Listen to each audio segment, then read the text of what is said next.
Good evening, everyone. Sorry about that. Sometimes technology is just not my friend. So good evening, everyone.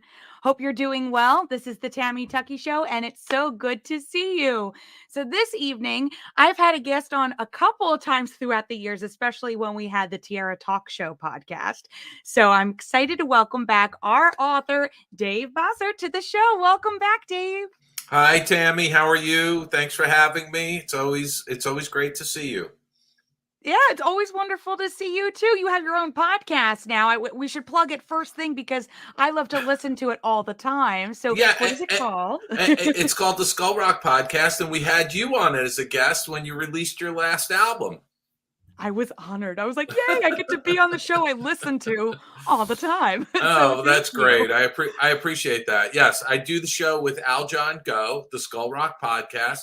There's new episodes that drop every Monday, and it's available on all the podcast platforms. Apple, Spotify, Amazon, Audible, the whole nine, all of them. So and we're always giving everybody else a plug too, by the way. So when I go on Yeah. someone else's podcast, I always talk to Aljon about it on our show and give a plug to that podcast. See, it's a friendly podcast family we've It got it, going it on. really is. So, It's actually a wonderful community. and it So because we had first been introduced when you did your book on Roy E. Disney, that's correct. and that was like 2015. How long ago was Uh, that? no, it would have been 2013. Oh my gosh. Yeah, Okay, so it it was was 10 years 20. ago. 10 years ago. Okay, so we've known each other for 10 years, I guess. There you go. I just don't think it's been that long, but that's how we were introduced originally. And you had been coming out with book after book after book, and your books are so beautifully written and completed, and photos and everything. So we're here to talk about your latest book, which is called The House of the Future, which it's this beautiful big burly book. I love a nice big one with lots of pictures. But so this is the latest one. This just came out. Was it the 17th that it Yeah, released? so it released to the public on October 17th, but the people who had pre-ordered an author-signed copy got theirs like a month in advance of the public release. So, and I'm really thrilled with the book because I pick topics that I'm passionate about, and I was passionate about the House of the Future because I never got to see it. And so I Oh, kind of thought to myself, well, if I never experienced it, what's the next best thing? And I tried to create sort of an immersive experience in the book where you actually tour the House of the Future exactly as if you had walked through it, except it's just flipping pages of my book and it's all in the same order as you would have mhm. seen it if you walked through the attraction. And as you mentioned, it is profusely illustrated with photos and artwork and stuff, and many of which I don't think anybody have seen before because some of the No. stuff I dug out of archives all across the United States and photos from personal collections and things like that. And yeah, there's a Just showing a little bit of an example. beautiful color photograph of the children's bedroom, which that's the remodeled bedroom. It's not the original one from 1957, but I think it was a 61, 62 remodel. And there is the tour map exactly. So you would have entered on the right side, and you would have seen the kitchen, and then gone through the children's bedrooms, the parents' bedroom, seen the bathroom, and then gone into the living room, and then as you were approaching the exit, you would have seen the family room and the kitchen again. So that's really the tour, and it wasn't a big house. It was only about a little over 1,200 square feet total, and Yeah.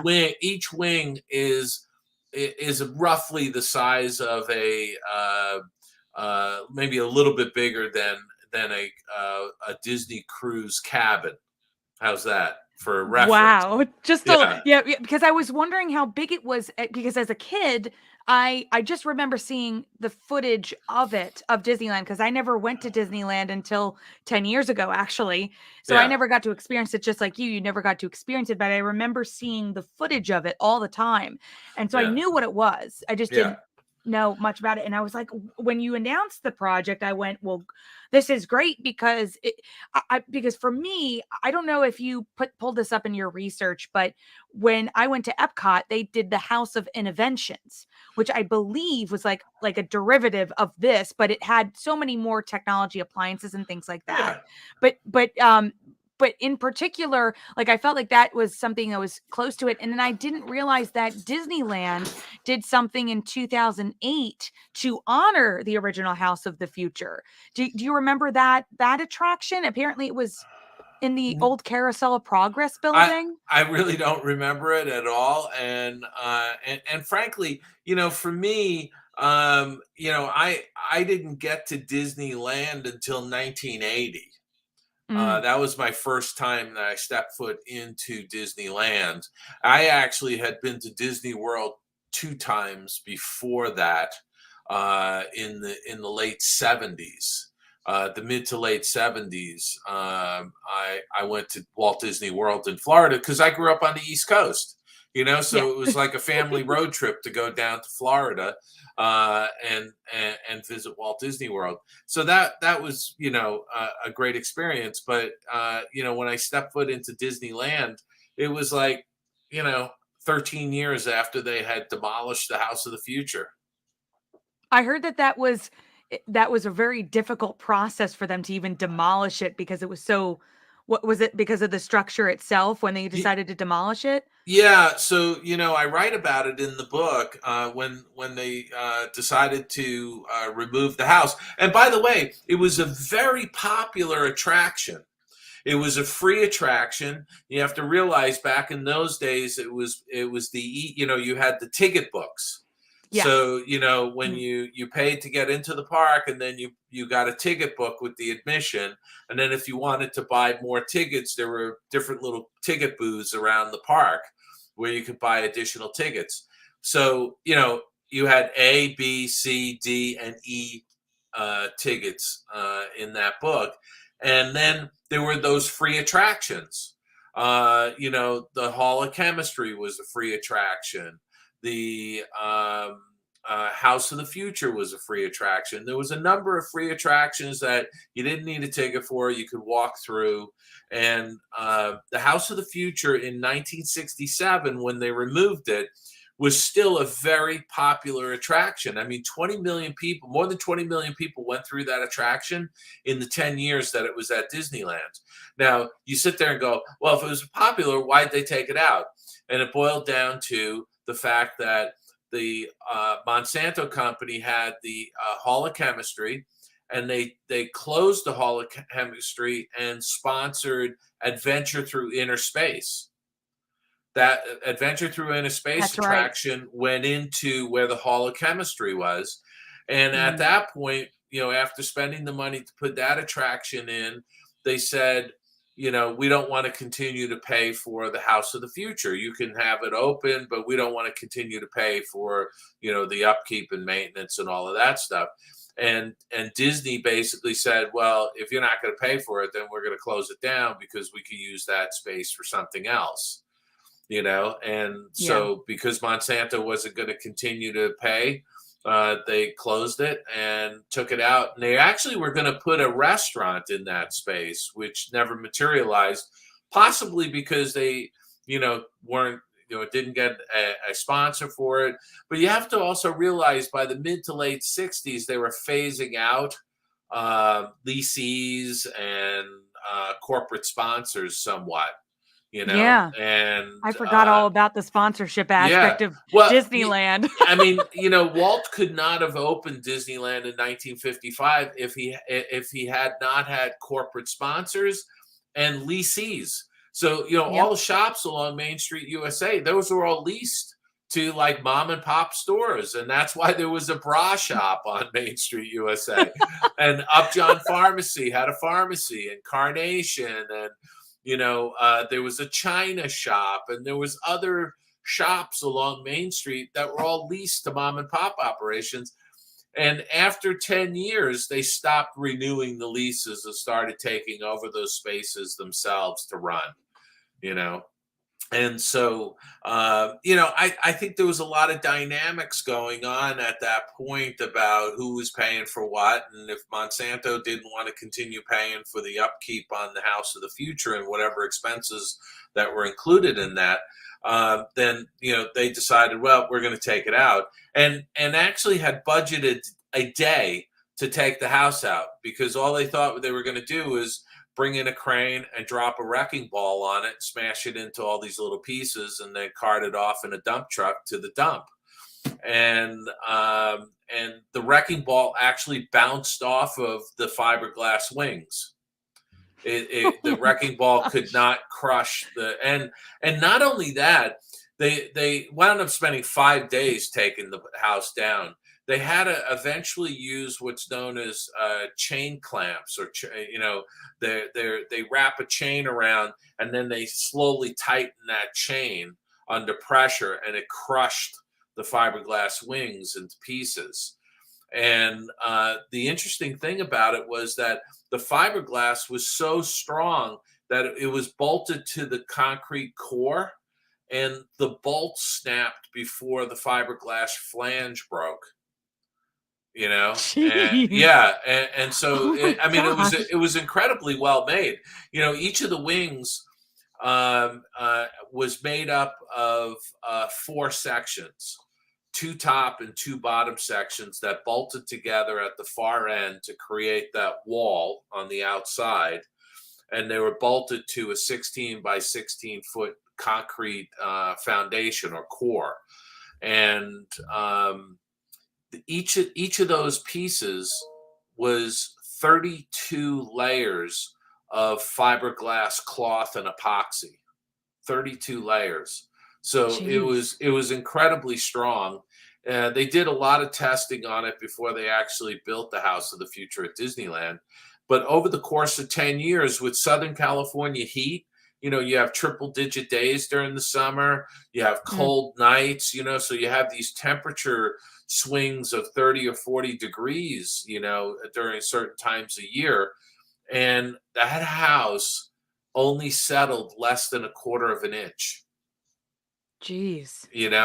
Which means it was incredibly well engineered and well built. I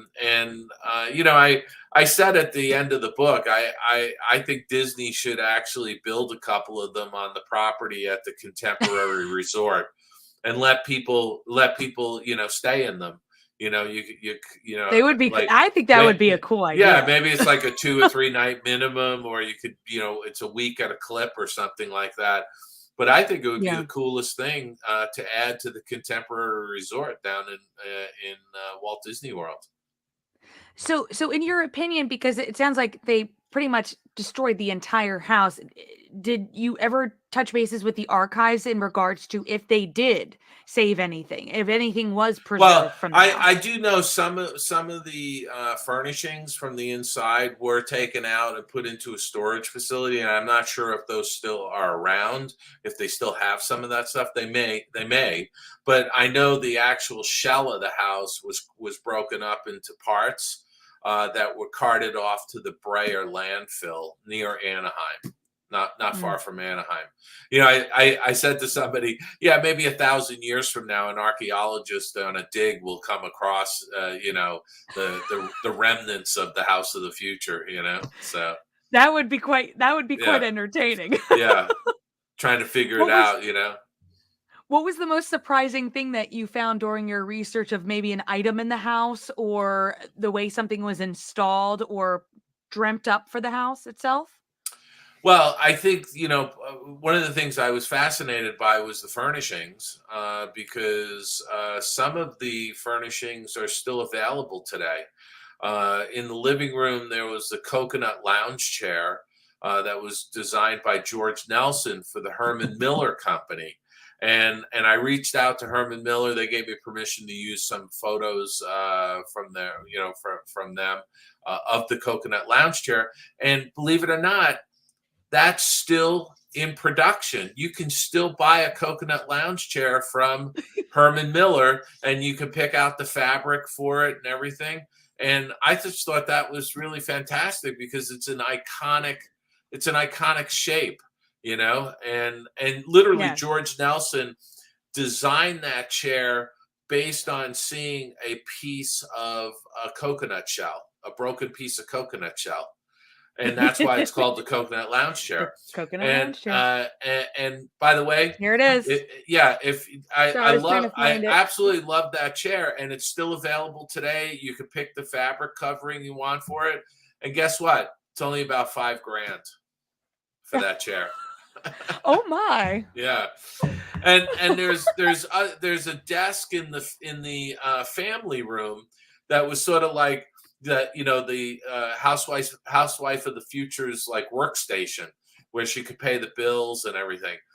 Well, that it's called a sweat. Oh, and that I love the coffee table. It's a reversible top. You could take the Oh. top and flip it. You could have it white or you could have it black. Oh my Isn't that, gosh, isn't that's that cool? wild. That is so cool. Yeah, but in the family room, there's a desk. It's called the Nelson Swag Leg Desk, and again, Herman Miller still makes that. It's available on their website.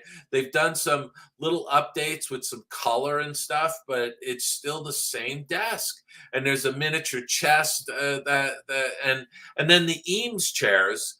The famous couple, the Eameses, who designed furniture, their chair is ubiquitous. If you look in the family room, you'll see their chairs around the dining table, and those chairs have been produced since the 50s.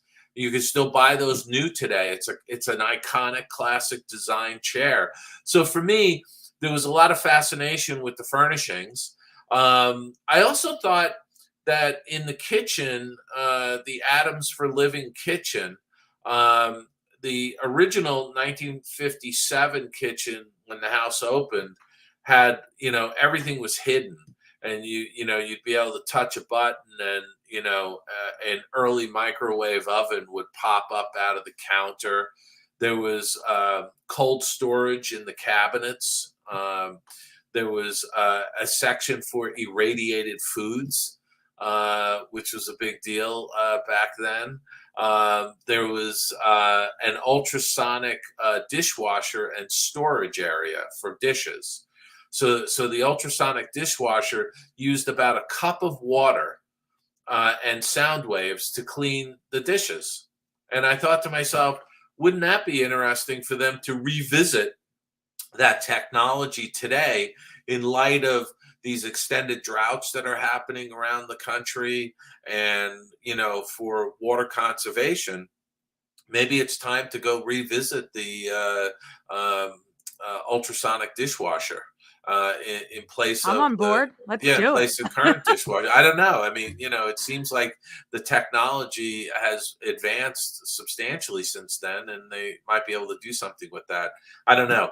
But ultimately, one of the things about the future, which Walt always, found out, and I think he made some sort of, crack or quote about it, saying that the problem with the future is by the time you build it, it's yesterday.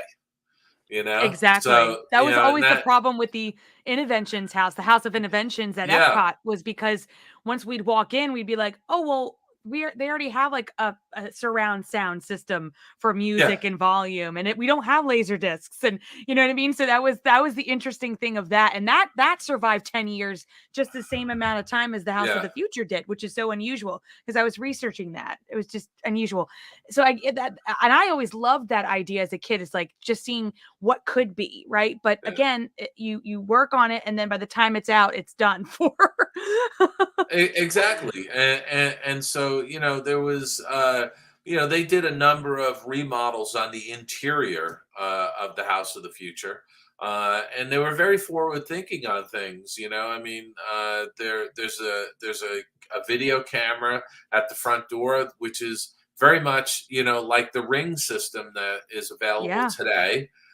There's video phones in the house, albeit at the time they didn't work, but it was the concept that they were showing the public to get a reaction. I mean, there's a great Like the photo of Jetsons. yeah, there's a great photo of the housewife of the future, talking with her butcher and picking out cuts of meat, that were on the video phone, you know, and Mhm. so there it was a place to display future products for companies. The famous AT&T Princess phone Yes. was first shown in the House of the Future, and a year or two later became available to the public. So Wow. there was very important and cutting edge industrial designers of the day that were involved with designing aspects of the interior and furniture and stuff like that. And I think Mhm. that was, very gratifying to be able to write about some of that material, because no one else has. No. I couldn't find anything written about the furniture and the furnishings within the House of the Future. And I really dug, and I took photos and did searches with photos to find out who the designers were, and that's what led me to Herman Miller. And Knoll was another furniture company that's still making some of the materials that were designed back in the 50s, some of the furniture. So I That's think it what I was always like to mention, because I the link is below right now, and it's also in the show notes to buy your copy of The House of the Future, because I just want to make another plug here. But yeah. Dave's books are of magnificent quality, because not only do you find niches, things that not a lot of people talk about, but your research and the photos and the things that you find and putting it together in such a beautifully crafted piece it always makes me smile and always gets me so excited, because I'm like, when's the next book coming out? I just can't wait. And you've Yeah, done so many, you know what I yeah. mean? And you have they're all on is it the Old Mill Press is where most of your other books are there as well too. Yeah, I mean, there's, I mean, you can get my books pretty much anywhere now, but the Old Mill Press has author signed editions, especially of House of the Future, if people are interested. And by the way, if they do want an author signed edition, they can go to theoldmillpress.com, and on checkout, use the code FRIEND5. So that's friend, FRIEND, all in caps, 5, and you'll get $5 off the retail price. Can you say that one more time? I literally blinked in and out. I just want to make sure everybody got that. What was the code Yes. again? So it's friend, all caps, FRIEND, friend Mhm. 5. And if they put that in at the end when they're checking out, they'll get $5 off the House of the Future book. And they're Perfect. The getting promo they're code. getting a signed copy, and they're getting free shipping. I'll take it. I I'll mean, go for it. come on, free, Although I free, already got my free. copy. But No. I'm going to put it, of course, in my little library over here with your other books. I have all of your books down here Thank with you. me. I So appreciate that. But the thing is that when I have a book that comes out, right away people are like, "What's your next book? What's your next book? I already got the House of the Future. What's your next book?" And it's like, you're like, I just put all this time and effort into this. That's what I got with my album was, when's the next album? I'm like, I just spent a year on this. So I am always working on books, and I have a lot of books in the pipeline, and I'm trying to do a book a year if I can. It's hard I work. You do a yeah, wonderful job though, Dave. yeah. I'm so I glad you're mean, making these. it does take a lot of work, and it takes a lot of research and a lot of effort and Mhm. digging and finding stuff. And what I like to do with my books is make sure that there's a ton of stuff in there people have never seen before. I Yes. love it Me. when people come up to me and go, especially people who are like hardcore fans who think they know everything. They're like, "Oh my God, I saw these photos in your book I've never seen before." And you're like, I feel good about that, because, Yeah. it's really, I see so many books out there on Disney topics, and they're just recycling all the same images, you know, Yes, and and material. yeah, and it's sort of like they're just repackaging stuff and just continue to use the same photographs half the time. And I could pull books off of my bookshelf and open them up, go, here's that photo here, here's it in this book, here's it in that book, and they're images we've all seen, and there's so many more images that they just don't seem to want to use for whatever reason.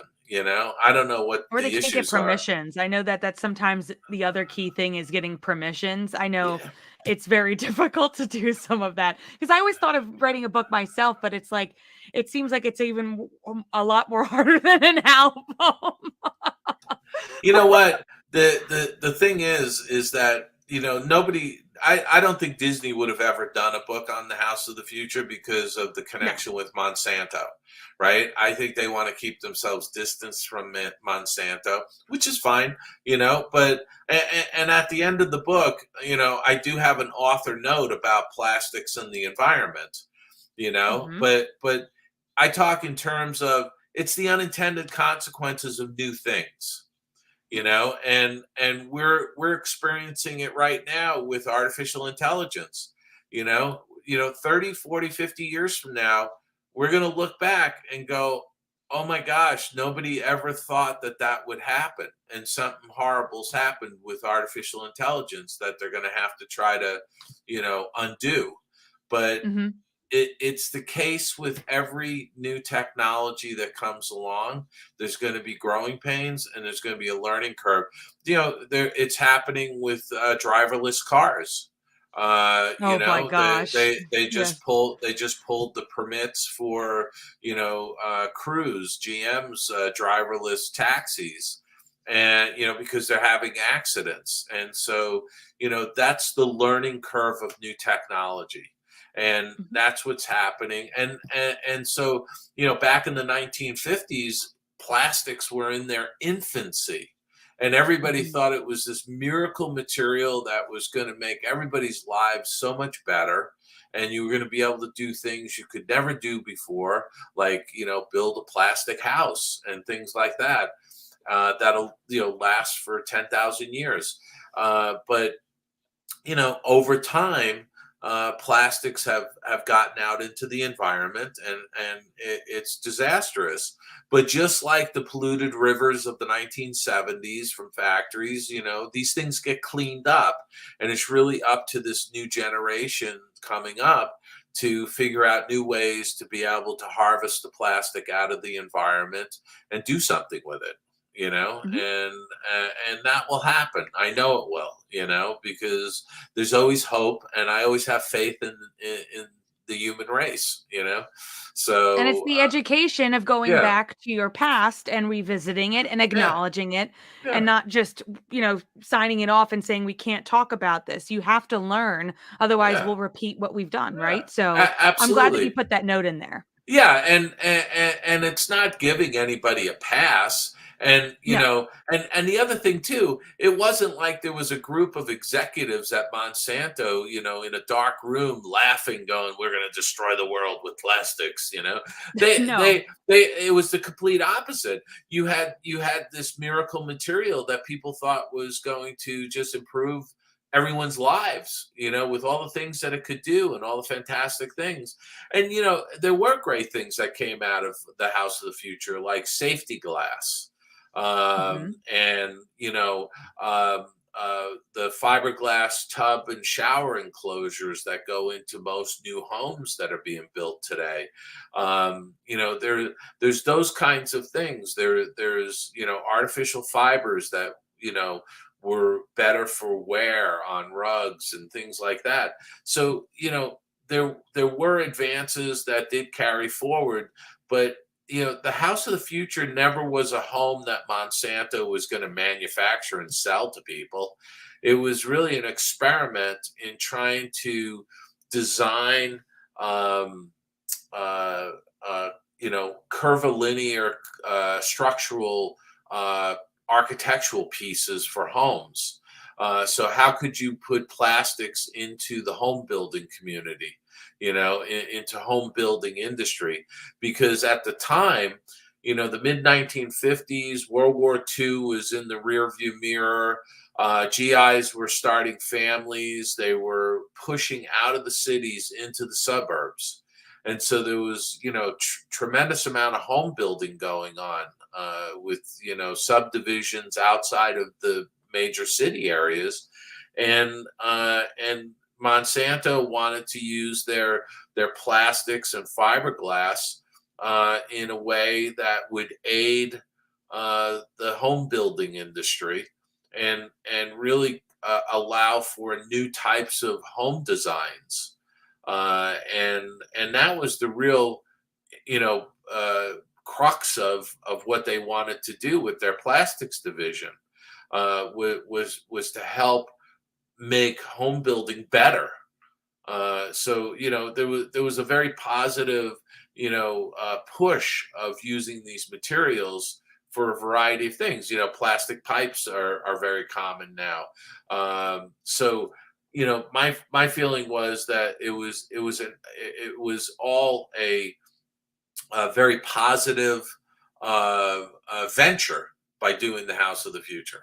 It's only now that when we look back, we see what it's done to the environment. But nobody Mhm. nobody did that maliciously. It's the No. unintended consequences, of these new things, and you can go through history when automobiles were introduced, and all of these types of things, when they were using gas lamps in homes, and the fires, and I mean, it goes Yeah, on and and on. cigarettes. And Cigarettes cigarette, w I were mean, promoted by the Flintstones. yeah, but not only that, but there were doctors recommending patients that to smoke to calm their Yes. nerves and things like that.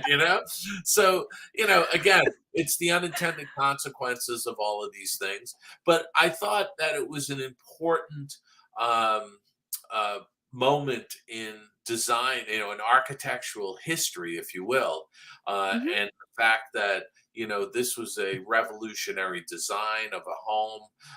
There were a lot of very cool things about it. The fact that it was on a 16 by 16 foot, foundation allowed that kind of a house to be built on any kind of terrain. And in areas where like traditional construction might have been difficult. And so there was a lot of positives about it, and it deserved to be documented, not only for the structure but also for the furnishings that went into it. It's wonderful. We've only showed a couple of those images because we want you to get your own copy to really enjoy the quality that is featured in this book. So that's the House of the Future. The link you saw in the banner, but it's also in the show notes below. But if you want to get that's for the Amazon link. But if you want to get your signed copy with also the Friend5 promo code, go to the Old Mill Press, right? Theoldmillpress.com. Yep, and And then you can get your copy yeah, there with and you other books that Dave has written too. You have to check out everything, but this is yeah. his newest, and I'm so glad I have it in my Do library. you like the way it feels? You like that Oh, this is it quality. it's It's like got it the reminds it's me yeah, it's got this it's a what's and the called smell. a soft touch or a velvet touch, laminate on the cover.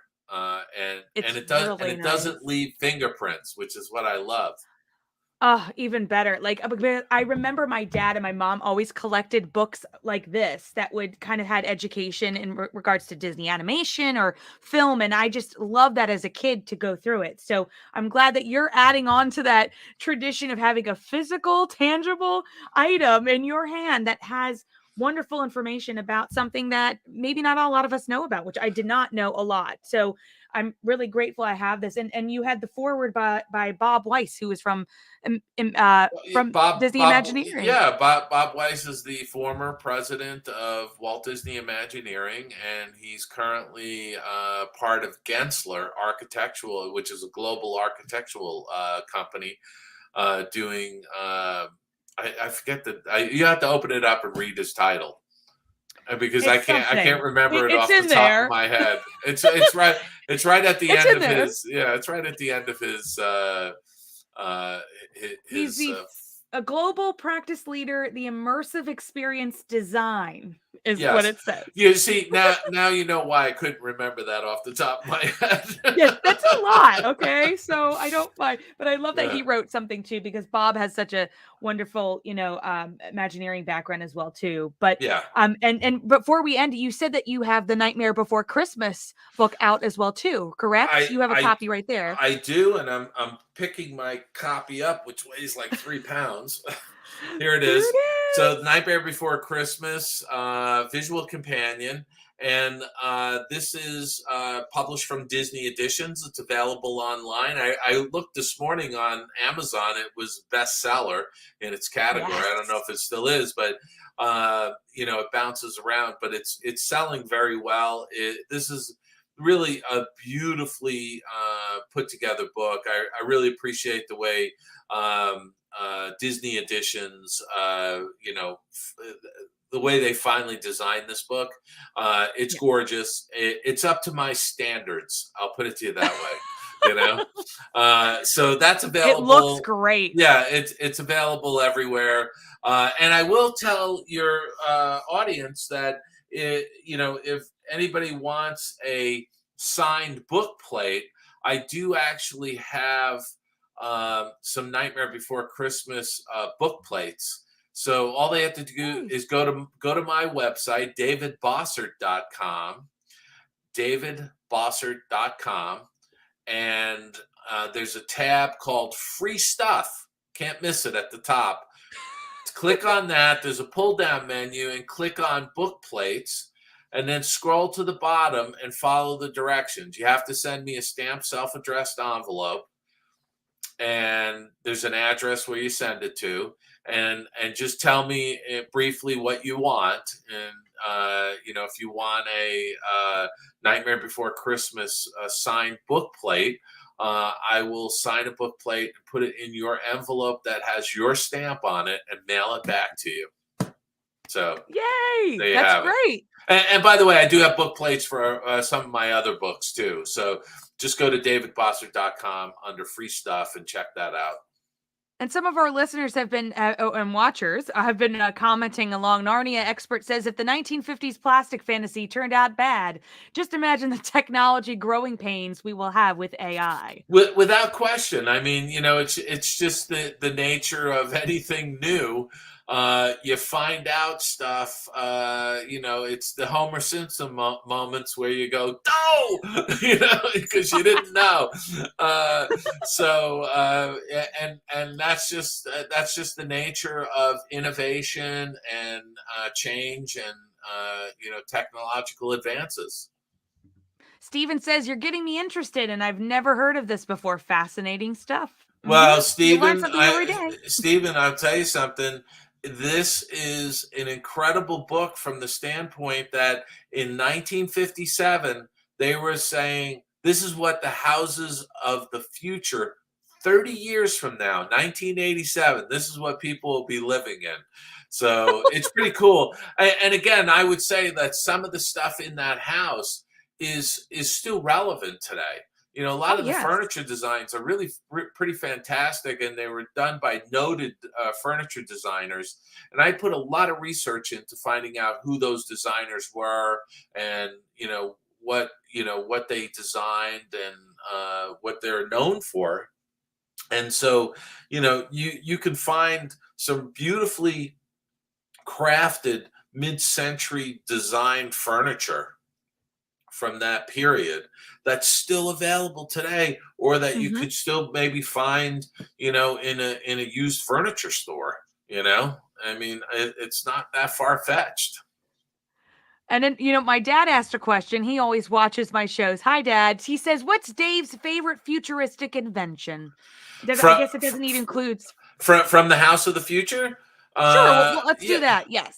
Well, I think the coolest thing to me in the House of the Future, there was a number of really cool things, but Crane Corporation actually designed a fully molded bathroom unit.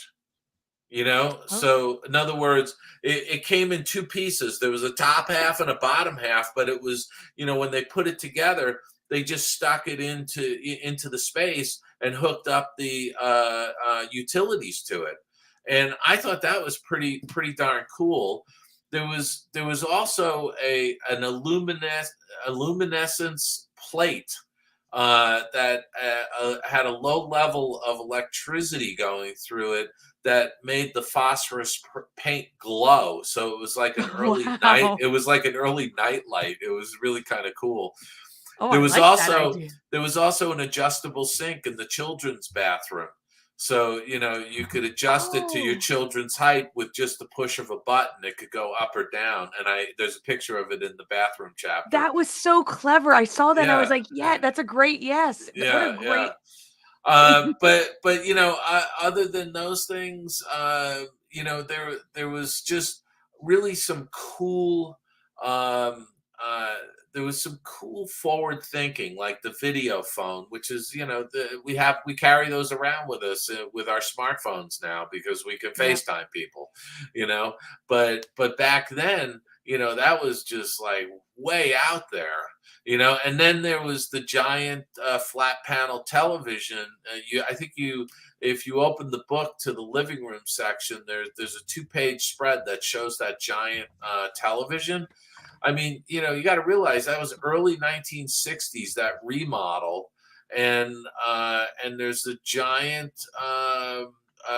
flat panel screen that didn't work, but it was the idea.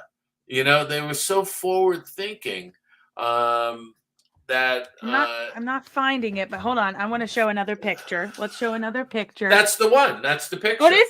Did I get it? Yeah, you got it. So so Okay, there. that big television screen, that was really forward thinking. It didn't work, but they were telling people that's a television. I mean, just look at that. Isn't that a cool image? It's beautiful. I'm like, Yeah. I want this too. Sorry, Yeah, everything's so sliding out. nowadays, they're a dime a dozen at Costco. I mean, Yeah. you can get a giant flat screen television for $500 now. I just don't want the mustard seats. That yellow color. I'll pass on that. Everything But else looks brilliant. yeah, I think that when you really comprehend what they tried to accomplish and all the things that were put into it, it's pretty impressive. Some of the things that they got right, and some of the things that have carried forward from there. Yes, absolutely. And I can't thank you enough for being on the show to talk about the book. Thank you for sending me a copy. I'm so excited. We have a Kodak moment we do on my new show. So we just look at the camera and we smile so we can have our little picture for tomorrow to share. So if we count to three, 1, 2, 3, smile. And that's our Kodak moment. But again, get your copy of The House of the Future, also The Nightmare Before Christmas as well. That's on Disney Books or Well, what did I you say? mean, you can get it at any of the online retailers, or as I like to say, if you have a local bookstore, independent Yes. bookstore in your community, go to them. They will order the book for you. I Mhm. guarantee it. They can get it. They get all their other books from a distributor. So all they have to do is contact a distributor and say, we'd like a couple of copies of Nightmare Before Christmas. They'll get them in. Might take a couple days, but you know what? You're doing a good thing because you're supporting a small business in your community, and you're also supporting independent bookstores, which have had a rough go of it over the last 20 years. So if you got a Yeah. favorite bookstore, go support them. They'll order it in if they don't have it. I know Barnes and Noble, and I'll give them a plug because they always stock up on Nightmare Before Christmas material this time of Yes. year. And I had several people send me photos of themselves with my book at a Barnes and Noble. There was Daryl from Mississippi, Jackson, Mississippi. He was at his local Barnes and Noble. He was standing with my book.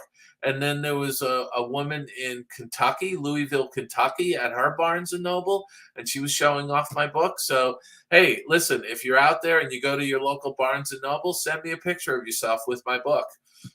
I know I I'd need to get appreciate out it. there. I haven't gone to Barnes& and Nobles. I always come home with like 5,000 books. I know. Well, you know something, what's so great is that Barnes and Noble, which could have gone under, has a new CEO, and James Dolan, and he is also the CEO of Waterstone bookstore chain in the UK, in England. Mhm. And he completely revamped that bookstore chain, and they're doing really well now, and he's now applying what he did to that chain to Barnes and Noble. So they're remodeling the Barnes and Nobles, and they're putting out more tables with books on them and making it much easier for you to browse and look at books and things like that. So go out and support those bookstores. You're going to find good bargains there, and it's, to me, just, I think, a little bit better for the world if we have more Yes. bookstores out there. Even big chains like Barnes and Noble, all of them, they just deserve, they deserve. And the other thing too, Tammy, people don't people don't read a lot of books anymore, and they really should. Yes. Everybody's hooked to their devices. It's like, put your And device the down and pick up. ebooks, Yeah, I want a physical book in my hand. I love the yeah, smell of it, the texture. I could exactly. put my bookmark in. I have so many Yeah, bookmarks. Like I just want to. That's yeah. why I try to keep my little library down here so I can have it at will when I want and, to. and the thing I'll say is that you will transform yourself if you just unplug from your devices, even Yes. for a few hours a week, and sit down in a chair with a book and get lost in a book. Hmm. And it, It's it really contributes to expanding your knowledge and expanding your creativity and just expanding your mind. So mhm. that's all right. I'll get off my soapbox now. you know I think that's a let perfect me note step to end down. I'm on. going to step down off my soapbox. No, it's perfect. I think that's a perfect note to end on. And I Yeah. I just want to remind everybody who's watching again, you can follow Dave on his social media pages. I will also link them in the show notes below. You can follow myself on Twitter and Instagram and Facebook at Tammy Tuckey, and head to my website at tammytuckey.com. Check out the Skull Rock podcast if you want to listen to our episode about my album. You can take a listen to that, but you should listen to the rest because I love listening to his conversations. Dave gets all the great guests on his show.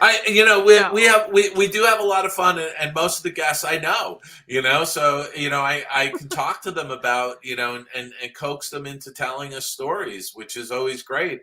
And the wonderful thing, Tammy, is that Aljon and I celebrated our third anniversary. 3 years we've been on the air with the Skull Rock podcast, and it was an outgrowth. It was an outgrowth of me doing an interview with him on his Disney List Yes, podcast that's right. in the summer of 2020. And afterwards, like, he and I just clicked, and afterwards I sent him a nice note, and I said, "Hey, Aljon, that was really great. I really enjoyed myself talking with you," and blah blah blah. And he wrote back. He says, "Man, you should do your own podcast." And I wrote back and I said, "If I ever did a podcast, I'd do it with you." And then he sent back a note saying, "If you're serious, I'll do a podcast with you." And that was the birth of the Skull Rock podcast. Oh, Seriously. I love Yeah. that. See, that happened during COVID, so that was a Yeah. good thing that came out of COVID. Yeah, so the first week of October of 2020, we signed on with our first podcast, and it's just been amazing. It's been an amazing ride since then, because it's really gained a lot of traction, and we've got a lot of people from all over the world sending us notes. I mean, Susan in Taiwan, and all these people in Germany and Isn't it fun? It's Netherlands. just great to hear from other And people. you get it too. You hear from people all over the world. They send you notes, and they say, "I listened to such and such a show and I loved it. And could you do a show on this?" And that, they ask questions. It is just so great to be able to do it. So, and I appreciate being on your show periodically. It's just great to catch up Yes. with you, and You're probably one of my most reoccurring guests on the show, well, there so you go. There you go. Well, you know. I don't know if And you that's have to good or start. bad. No, it's a good thing. It's a good thing. And you have to start prepping for your 10th anniversary already, Oh my because it goes gosh. by fast. I'll tell you that, because when mine came up, I went, what? I know. Yeah, it's something else. It really is. So, Yeah. but Well, thank no, you. Thank you. Yeah, I was just going to say thank you so much for being on the show, and thank you to everybody who was watching and sending in your questions and your comments along. It was great to see everybody. Thank you again, Dave. See everybody really soon, and remember, take a look in a book. It's Reading Rainbow. there you go. There you go. Thank you, Tammy. I really appreciate being on your show. Thanks very much. All It right. was Take the care. Have a best. great Halloween, everybody. You too. Happy Halloween, everybody. Woohoo!